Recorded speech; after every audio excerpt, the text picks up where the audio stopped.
Ég heiti Ellen Kalmon og gef kost á mér í 3. til 5. sæti flokksvali Samfylkingarinnar. Ég er varaborgarfulltrúi og formaður borgarstjórnarflokksins og ég hef verið formaður Samfylkingarfélagsins í Reykjavík og verið ritari framkvæmdastjórnar. Ég býð mig fram með skýra sýn að styrkja félagslegt réttlæti, standa vörð um mannréttindi og byggja upp sterkt, sanngjarnt og framsækið samfélag sem er byggt á jafnrétti og inngildingu. Ég legg áherslu á málefni barna og jafnréttismál, en jafnréttismál er grunnforsenda réttláts, heilbrigðs og öflugs samfélags. Sterkt samstarf heimila og skóla og samfélags er lykill að velferð barna. Ég vil efla enn frekar hlutverk menningarbrúarsmiða og tryggja markvissara og aðgengilegra samstarf við foreldra. Sérstaklega vil ég efla samstarf við foreldra sem eru með annað móðurmál en íslensku. Ég vil efla jafnréttisskóla Reykjavíkurborgar sem lykilverkfæri í fræðslu og uppbyggjandi forvarnastarfi. Ég vil að börn og ungmenni til 18 ára aldurs fái ókeypis í strætó og sund. Hreyfing og samgöngur eiga ekki að vera munaður, heldur eru forsenda góðrar heilsu, félagslegra tengsla og jafnra tækifæra.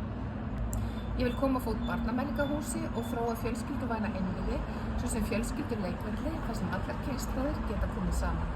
Slík almenningsrými stuðla að inngildingu, virkri samveru og efla fjölskyldu og kynslóðatengsl. Samfélag sem stendur með börnum frá upphafi byggir sterkari og sanngjarnari framtíð fyrir okkur öll. Ég vil endurvekja íbúðaráðin í Reykjavík og styrkja þau sem raunverulegan vettvang fyrir reglulegt samtal við íbúa. Slík lýðræðisnálgun eykur traust, styrkir lýðræðislegt lögmæti ákvarðana og eykur líkur á að verkefni festist í sessi og blómstri til lengri tíma. Ég vil vinna réttindum eldra fólks og ekki síst eldra fólks af erlendum uppruna, en sá hópur fyrir sívaxandi og auka þarf þekkingu á þörfum þeirra og hvernig ætti að mæta þeim í þjónustu borgarinnar.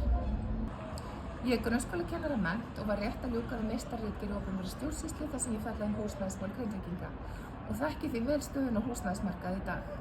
Ég hef víðtæka þekkingu og reynslu úr 3. geiranum, verið formaður BÍ, Mannréttindaskrifstofu Íslands og sitjast við Kvenréttindafélags Íslands.